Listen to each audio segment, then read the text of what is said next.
paano ka ba talaga kasi naging anak ni Kuya Badong? Gusto mo talaga malaman? Sige. Ganito yon. Kasi, piyestan ka ni Mama. Tapos nagpunta yung pera nila Papa.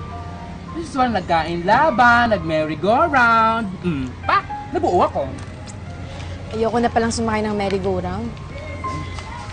Feeling ko maganda yung mommy mo, no?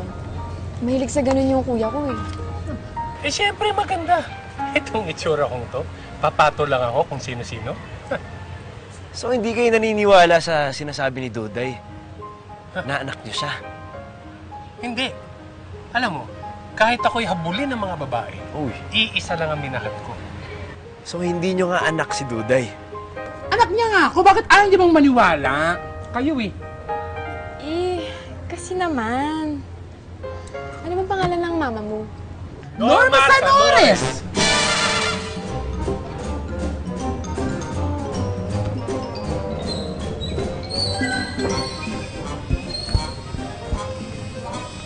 Nanay mo si Norma Sanores? Oo! Nanay ko yun. Paano nangyari yun? Arabo ang napangasawa niya. Baka yun ang tatay mo. Mukha ba akong Arabo? Hello? Bago pa nagkakilala si Mama tsaka yung stepfather ko, 2 years old na ako noon. Bakit andito ka? Dapat nasa Saudi ka. Kasi nga mas pinili kong magstay na lang dito at hanapin ka. Kaya nag-apply ako kay Ma'am Rica para makasama kita.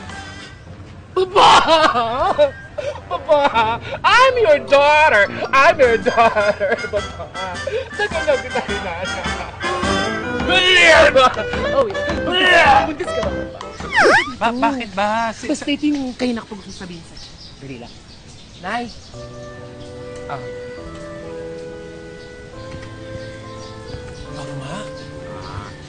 Norma,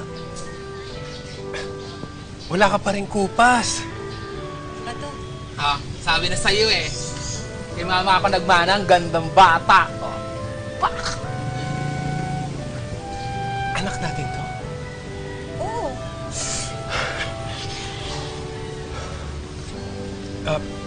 Matanong lang kita kasi kanina pa ako hindi mapakali. Ano yun? Gwapo naman ako. Maganda ka. Ano nangyari? Bakit? Bakit? Siguro, it's about time na malaman. Ang alin? Itong ilong ko, itong butis ko, itong lahat ng to. Salamat, Dok. Robot ka dati? Hindi. Ito ako nung bago tayo magkakilala. Ganda ka, di ba? Sabi na kay Mama ako nagmana. Gandang bata! Ha! Perfect! Ay,